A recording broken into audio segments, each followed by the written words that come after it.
Pauline Phillips clutched the empty soup bowl, her hands trembling as she watched paramedics work frantically on her son Sam still form outside the wedding pavilion. The wedding that was supposed to unite two families ended with a mother watching her only child die from the soup she had prepared with her own hands. When we think about the people closest to us, we assume we know their hearts, their limits, their capacity for both love and destruction. But what happens when desperation transforms maternal love into something unrecognizable? If you haven't joined the Guilty Whispers community yet, hit that subscribe button to become a part of our growing family of true crime enthusiasts. Ring the notification bell so you never miss a new episode. Tonight's story goes beyond a simple case of jealousy or wedding day nerves. This is about a mother's love twisted into something deadly, a bride's kindness misinterpreted as manipulation, and a son's protective instincts that sealed his own fate. The small East Texas city of Tyler, with its population of approximately 107,000, was built on oil money and Southern traditions. Tree-lined streets stretched between modest family homes and the occasional grand estate, while downtown's historic venues served as backdrops for the city's most important celebrations. It was at the elegant Rosewood Manor, with its white columns and manicured gardens, that Amanda Barkley and Sam Phillips planned to start their new life together. At 28, Amanda had grown up in Dallas, where her family's construction business had flourished during Texas's economic boom. The Barkley name opened doors throughout the state, but Amanda craved something more authentic than the social circles her wealth could buy. She deliberately chose Tyler over Dallas and Houston, establishing a small marketing consultancy with modest ambitions, choosing clients based on their values rather than their bank accounts. When Amanda's car broke down on a business trip to Tyler in the spring of 2016, she found herself at Morrison and Phillips Auto Repair, where a soft-spoken mechanic named Sam Phillips not only fixed her transmission but refused to charge her full price when he learned she was traveling alone. Sam was everything the Dallas socialites weren't: genuine, hardworking, and completely unimpressed by her family's reputation. Sam had spent his 31 years becoming Tyler's unofficial guardian angel. Sam's protective instincts had been forged through childhood experiences that most people never knew about. When he was 8 years old, his classmate Jennifer Lamb had been hit by a car while walking home from school. Sam had been the first to reach her, holding her hand and talking to her until paramedics arrived. The experience taught him that people could disappear without warning, leaving those who loved them with nothing but regret about things left unsaid and protection not provided. Throughout high school, Sam became the friend that parents trusted to bring their children home safely. He was the designated driver before he even had a license, the one who walked girls to their cars after school dances, and the student who noticed when someone was being bullied and quietly intervened. His teachers often remarked that Sam possessed an unusual awareness of other people's vulnerabilities, as if he could sense when someone needed protection before they realized it themselves. The tall mechanic with strong hands and a ready smile fixed elderly neighbors' cars at cost, coached Little League on weekends, and never missed Sunday service at Tyler Baptist Church. His protective nature emerged early in his relationship with Amanda. After she got food poisoning on their third date, Sam made it his personal mission to check her meals when they ate together, a gesture that made Amanda's heart skip every time. Their courtship unfolded over 3.5 years, built on shared values rather than shared bank accounts. They shared the same protective instincts, the same desire to shield the people they loved from harm. Their Sunday routine became a symbol of their partnership, attending Tyler Baptist Church together, followed by lunch at the Phillips farm where Amanda learned family recipes from Pauline, then spending afternoons working on community projects. Amanda's integration into Tyler society happened gradually but meaningfully. She joined the local historical preservation committee, using her marketing expertise to help promote Tyler's heritage tourism. At community fundraisers, she quietly paid for entire tables while insisting the recognition go to local sponsors. Her genuine interest in Tyler's history and people impressed longtime residents who had initially viewed her as another rich outsider passing through. Sam's friends noticed how he changed around Amanda. His protective nature extended beyond his usual circle to include her friends, her work associates, even her car when she wasn't around. He would check her tire pressure before long drives, ensure her office building's parking lot was well lit, and memorize her travel itineraries. Amanda found his attentiveness endearing rather than controlling, often joking that she felt safer in Tyler than she ever had in Dallas. During their second year together, Amanda experienced a health scare when she collapsed during a Tyler Chamber of Commerce meeting. While doctors determined it was exhaustion from overwork, the incident cemented Sam's protective instincts. He began insisting she eat regular meals and take breaks, habits that would tragically factor into the events 3 years later. Pauline, witnessing Sam's fierce devotion during Amanda's recovery, initially felt proud of her son's caring nature. Not yet realizing she would come to see this same devotion as a threat to their family bond. Pauline Phillips had raised Sam alone after her husband Jerome died of a heart attack when Sam was 18. Jerome had been everything to Pauline: husband, business partner, and weekend herbalist who grew medicinal plants behind their 15-acre farm. His sudden death left Pauline not just heartbroken but drowning in medical debt and failed equipment loans that totaled nearly $180,000. For 13 years since Jerome's death, Pauline had managed to keep the family property by working double shifts at the local diner and serving as the volunteer coordinator at Tyler Baptist Church. Pauline's role at Tyler Baptist went far beyond simple volunteer coordination. She had become the congregation's unofficial guardian angel, the person members called when crisis struck. When the Martinez family lost their home to fire, Pauline organized housing, clothing drives, and meal deliveries within hours.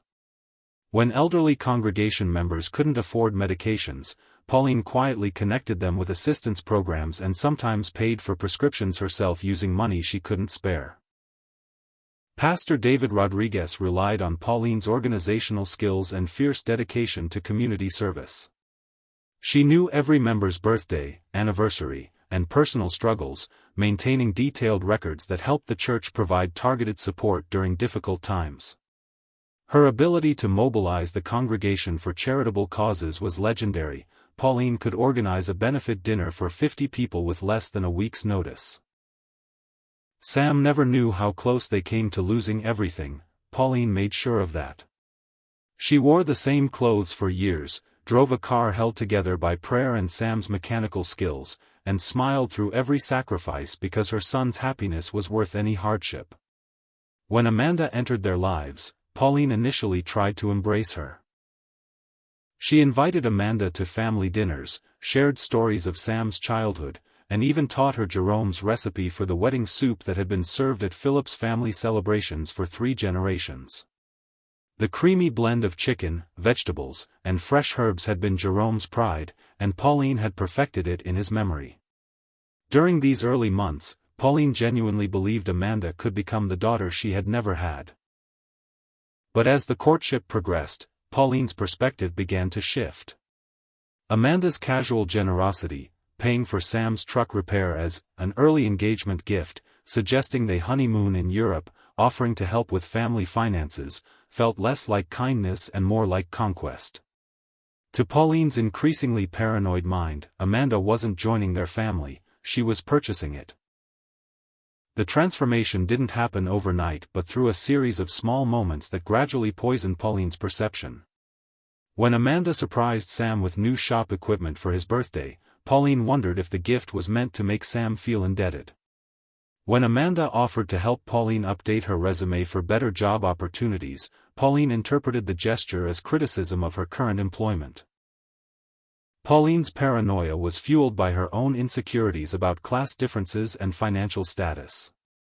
She had spent 13 years working double shifts to maintain the family property, wearing the same clothes season after season and driving a car that required weekly repairs. Watching Amanda spend money effortlessly on things Pauline couldn't afford triggered deep feelings of inadequacy that gradually transformed into resentment. The breaking point came 8 weeks before the October 2019 wedding, when Pauline overheard Amanda on the phone with her family attorney, discussing the best way to help Sam's mother with her property situation. Amanda had discovered the extent of Pauline's financial struggles through Sam, who had finally broken down and shared his mother's burden. Her father Robert Barkley, a successful Dallas construction executive, had quietly run background checks on the Phillips family finances as part of his protective nature toward his daughter. When Robert discovered the foreclosure situation, he encouraged Amanda to help through her attorney rather than directly, hoping to preserve the family's dignity while ensuring Sam's childhood home remained secure. What Pauline heard, however, was confirmation of her worst fears. To her paranoid interpretation, the conversation proved that the Barkley family had been investigating and discussing her private affairs behind her back. The mention of "best way to help" sounded like wealthy people determining the most efficient method to solve a poor person's problems. The legal complexity felt like manipulation designed to trap her in an obligation she could never repay. Pauline's paranoia manifested in increasingly troubling ways during the final weeks before the wedding. She began calling Amanda's office under false pretenses, claiming to be coordinating family details but actually fishing for information about financial discussions. She drove past the Rosewood Manor multiple times, timing how long it took to reach each exit and studying the kitchen layout during venue tours. The breaking point accelerated when Amanda's father Robert arrived in Tyler for pre-wedding meetings. Pauline watched from her diner station as the successful Dallas businessman toured Sam's auto shop, asking questions about equipment needs and expansion possibilities. To Robert, these were natural conversations between future family members. To Pauline, they represented the systematic evaluation and acquisition of her son's life. 3 weeks before the wedding, Pauline's behavior became so erratic that her diner supervisor suggested she take time off. She had begun making mistakes with orders, staring blankly during conversations, and asking customers strange questions about loyalty and family obligations. The forced leave gave Pauline uninterrupted time to perfect her deadly plan. That night, alone in the farmhouse where she had loved and lost everything, Pauline pulled out Jerome's old journals. He had been meticulous in documenting his medicinal plants, including the foxglove he grew for heart medicine. Jerome's journals contain detailed instructions for extracting and concentrating digitalis compounds. He had documented everything from the historical uses of foxglove in traditional medicine to modern pharmaceutical applications, along with extensive safety warnings about the plant's toxic properties. As Pauline read these entries by lamplight in the farmhouse kitchen, she began to see a twisted form of justice in using his knowledge to protect their son from what she perceived as Amanda's influence. In her deteriorating mental state, Pauline convinced herself that Jerome would understand and approve of her plan to save Sam from a life of being owned by wealthy outsiders. The weeks leading up to the wedding were filled with escalating tension that only a few people noticed. Jake Morrison, Sam's best friend and business partner since childhood, found himself increasingly concerned about Pauline's behavior. She asked strange questions about the wedding timeline, specifically when and how food would be served, and her hands shook when she thought no one was looking. Tara Adams, the wedding coordinator who had been planning East Texas celebrations for 15 years, recognized the signs of breakdown from her own experience with grief. On September 15, concerned enough to document her worries, Tara sent a text to her business partner, Phillips Wedding, mother of Groom, showing concerning signs. Might need grief counseling referrals.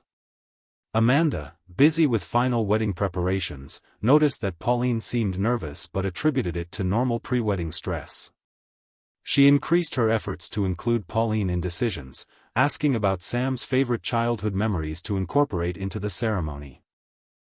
Every gesture meant to honor Sam's roots felt like another invasion to Pauline's tortured mind.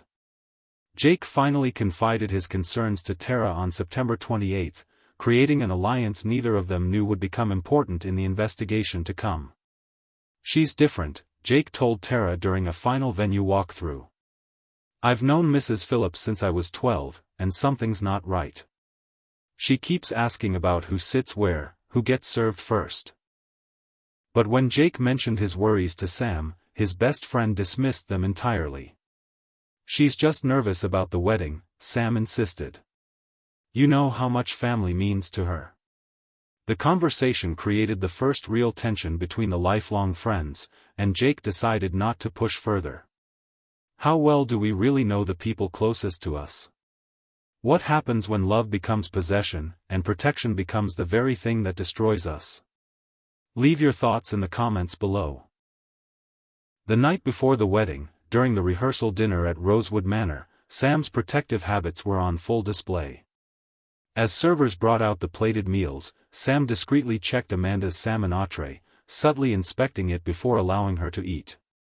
He did this so naturally that most guests didn't notice, but Pauline watched with a sinking feeling, suddenly realizing a fatal flaw in her plan. What if Sam checked Amanda's wedding soup tomorrow, just as he was checking her food now? The morning of Saturday, October 12, 2019, dawned clear and beautiful in Tyler, Texas. The Rosewood Manor bustled with activity as vendors arrived to transform the elegant venue into Amanda and Sam's dream wedding. Tara coordinated the chaos with practiced efficiency, but her attention kept drifting to Pauline, who hovered near the kitchen with an intensity that made the coordinator's stomach tighten. Pauline had volunteered to handle the wedding soup, insisting it was her contribution to honoring family traditions. The catering staff was happy to let the mother of the groom take charge of one dish, especially since she knew the family recipe by heart. What they didn't know was that Pauline had been carefully preparing a deadly extract for 6 weeks, following Jerome's detailed instructions.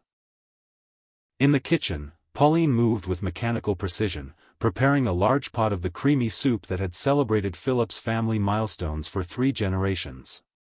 Hidden in her purse was a small dropper bottle containing the concentrated extract, enough to kill, disguised as an herbal supplement bottle that would look innocent if discovered. The kitchen staff at Rosewood Manor later recalled how methodically Pauline worked that morning, testing and retesting the soup's consistency while muttering about getting it just right for family traditions. She had practiced the motion of adding the extract dozens of times at home, using water drops to perfect the timing and hand movements that would look natural to observers. As guests began arriving for the ceremony, Pauline excused herself to the restroom multiple times, each visit an opportunity to check that the dropper bottle remained secure and to rehearse her final preparations.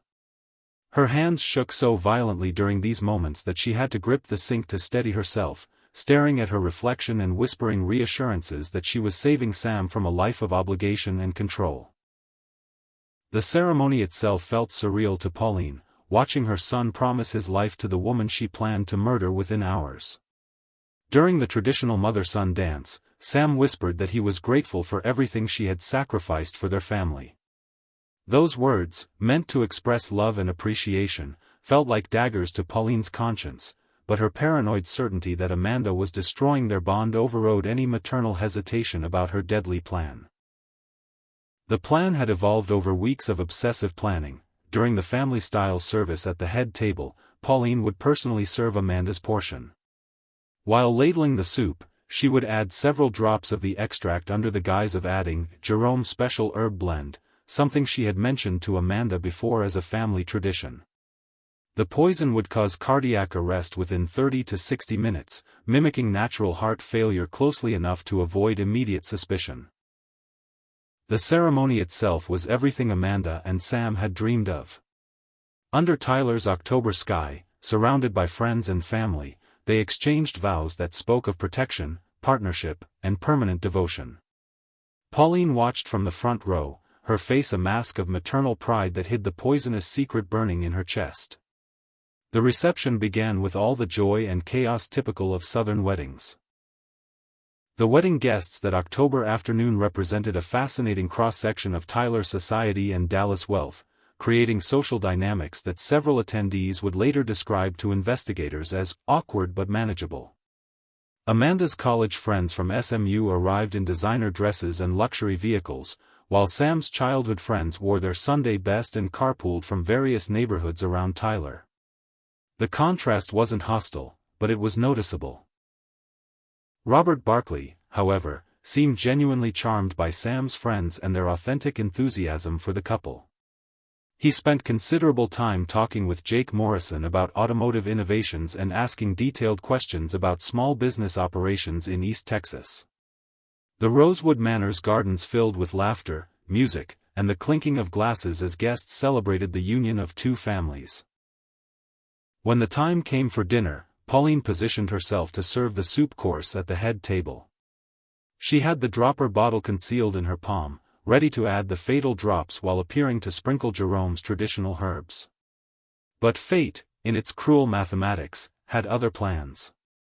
Just as Pauline approached the head table with the soup tureen, the photographer called Amanda away for sunset photos. "We're losing the golden hour light," he insisted, pulling the bride toward the gardens.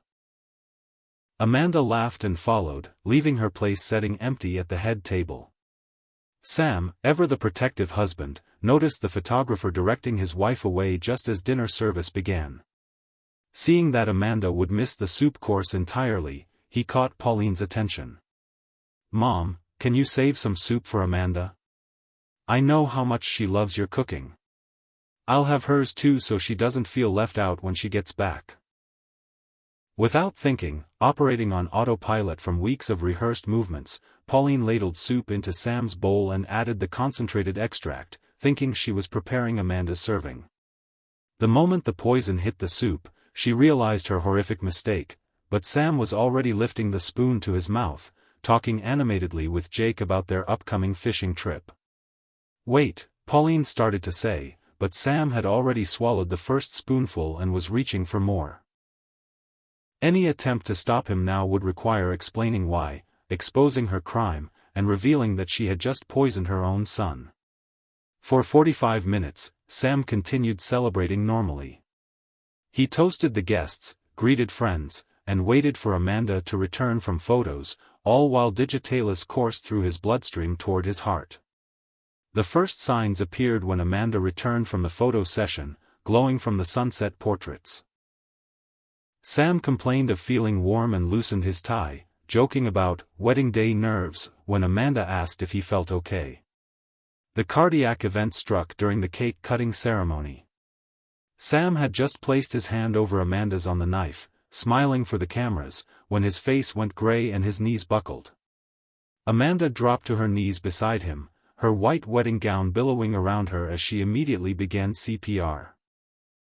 The string quartet's music died mid-note, replaced by urgent shouts for a doctor and the rapid-fire beeps of someone dialing 911. Pauline stood frozen among the panicking guests, watching paramedics work frantically on her son's still form. The poison she had intended for Amanda was killing Sam instead, and there was nothing she could do to save him without confessing to attempted murder. Sam Phillips was pronounced dead at 10:23 p.m. on what should have been the happiest day of his life. The last words he heard were Amanda's voice telling him she loved him as the paramedics worked desperately to restart his heart. The immediate aftermath of Sam's death felt surreal to everyone involved. Emergency responders initially assumed cardiac arrest brought on by wedding stress, a rare but not unheard of tragedy in a young man with no prior health problems. Amanda insisted on an autopsy despite family pressure to let Sam rest, her business background making her question such a devastating coincidence in someone so young and healthy. The Tyler Police Department assigned Detective Malik Johnson, a 20-year veteran of the force, to what initially seemed like a routine sudden death case. Johnson began by establishing a comprehensive timeline of the wedding day events, interviewing every guest, vendor, and staff member who had been present at Rosewood Manor. His methodical approach included documenting the exact seating arrangements, the sequence of food service, and the location of every person during the critical dinner hour. Johnson's initial focus centered on Sam's medical history and family background. He spent hours with Amanda, gathering information about Sam's health, stress levels, and any potential conflicts in his life. The detective also interviewed Jake Morrison extensively, learning about Sam's work habits, financial situation, and overall demeanor in the weeks leading up to the wedding.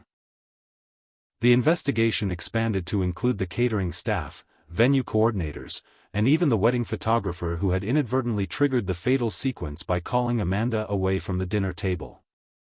Johnson documented every detail of the food preparation and service, creating detailed diagrams of the kitchen layout and the flow of dishes from preparation to table.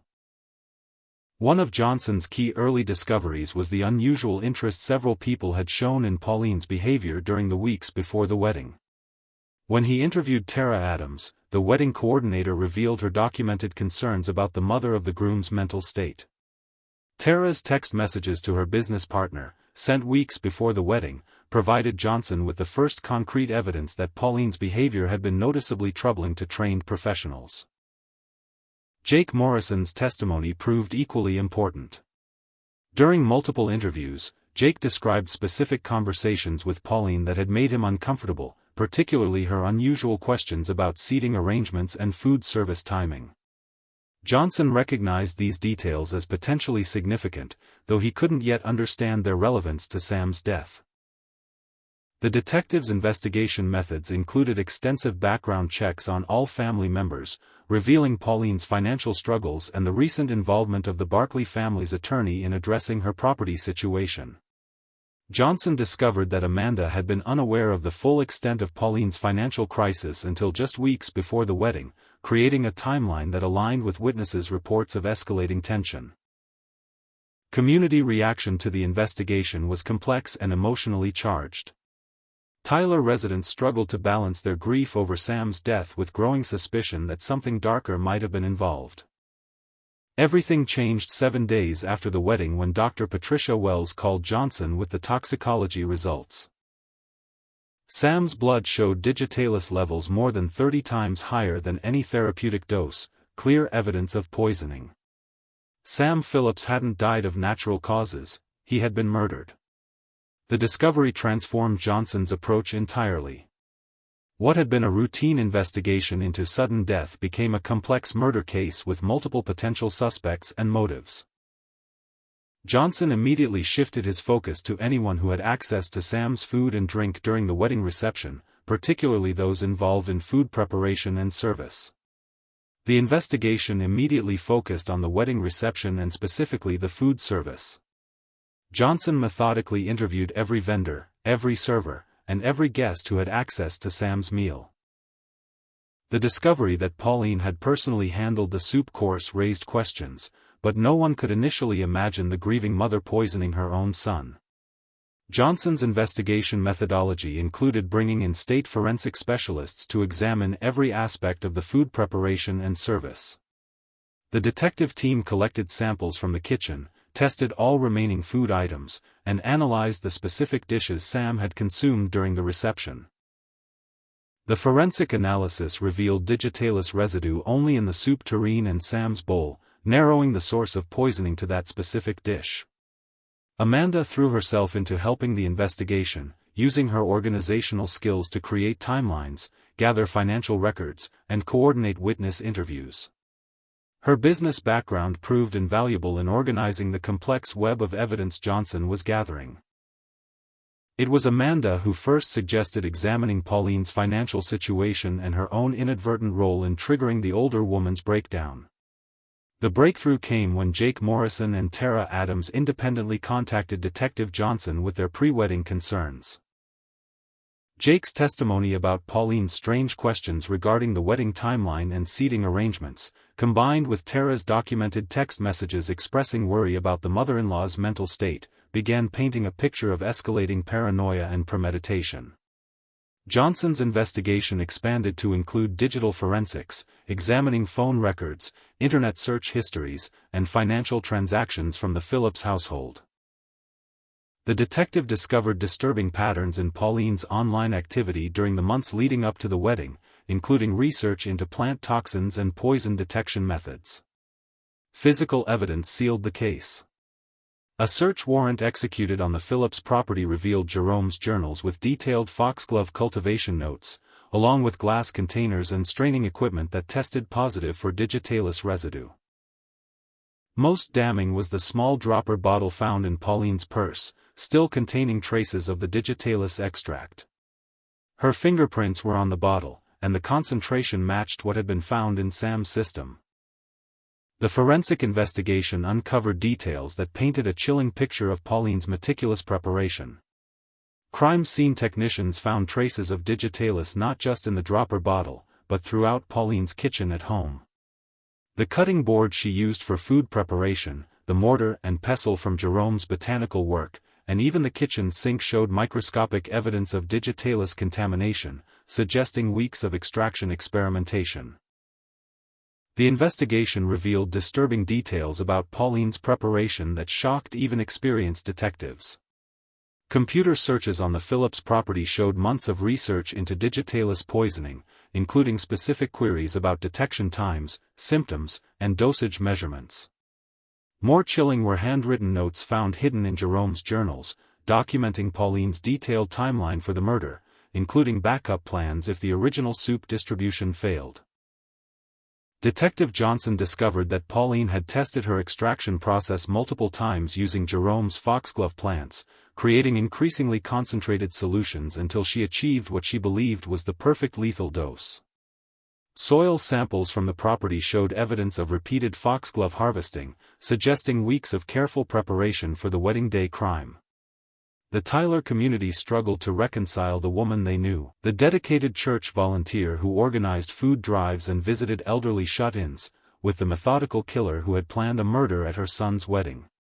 Local residents reported feeling unsafe in their own church, knowing that someone they had trusted completely had been capable of such deception and violence. When Detective Johnson confronted Pauline with the evidence 3 weeks after Sam's death, her confession was immediate and devastating. "I meant to kill Amanda," she sobbed. "I thought she was buying my son, controlling him with her money. I was trying to save him. But he always protected her, even her food. I forgot that in the moment. I gave him her soup by mistake, and I killed my own child trying to murder the woman he loved." The legal proceedings moved swiftly once Pauline confessed. She was charged with first-degree murder for Sam's death and attempted murder for the plot against Amanda. During her guilty plea hearing, she received life in prison without the possibility of parole. Pauline's final words to the court were simple and haunting: "I destroyed everything I was trying to protect. There's no forgiveness for that, and I don't deserve any." Amanda's response to learning she had been the intended victim was as complex as everything else about this tragedy.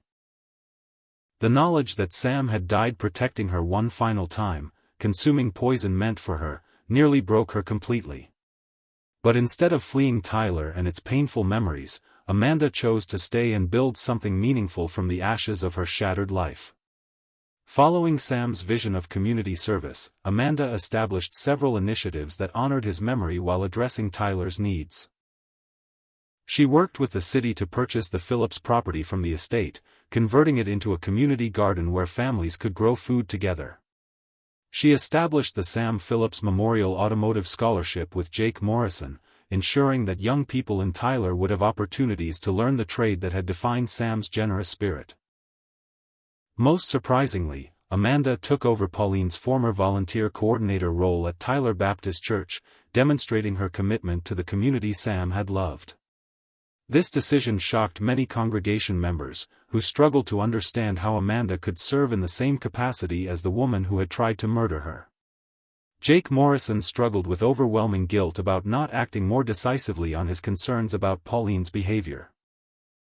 He channeled his grief into expanding the auto shop and scholarship program, working closely with Amanda to ensure Sam's legacy of helping others would continue. The automotive community throughout East Texas rallied around Jake's efforts to preserve Sam's legacy. Mechanics from neighboring towns contributed tools and equipment to the expanded scholarship program, while suppliers offered discounted parts and materials for training purposes. The response demonstrated how deeply Sam's reputation for generous service had spread beyond Tyler's borders. Local high schools began incorporating the Sam Phillips story into their psychology and social studies curricula, using the case to teach students about recognizing mental health warning signs in family members and community leaders. The Tyler Independent School District developed a comprehensive program addressing the intersection of financial stress, family dynamics, and mental health, ensuring that future generations would be better equipped to identify and address the warning signs that Pauline had exhibited. Tara Adams used her painful experience to develop mental health awareness training for Tyler's wedding industry, teaching coordinators to recognize signs of family distress and connect people with appropriate resources. The Tyler Baptist congregation faced their own crisis of faith as they grappled with the betrayal. The church eventually implemented comprehensive grief counseling and mental health support programs, learning to balance Christian forgiveness with accountability for actions. The question that continues to haunt Tyler isn't just how well we know those closest to us, but whether genuine attempts to help can sometimes trigger the very destruction we're trying to prevent. The case forced the entire community to examine the complex relationships between financial stress, mental health, and family dynamics, leading to broader conversations about how communities can better support members in crisis. In the end, the wedding soup murders remind us that protection can become the mechanism of our own undoing, and that love, when twisted by desperation and paranoia, can become the most dangerous force of all. The tragedy also demonstrates how communities can choose healing over division, growth over retreat, and hope over despair in the face of incomprehensible loss. The truth behind closed doors can only come to light when we have the courage to share it. If this story moved you, help others discover it by sharing this video.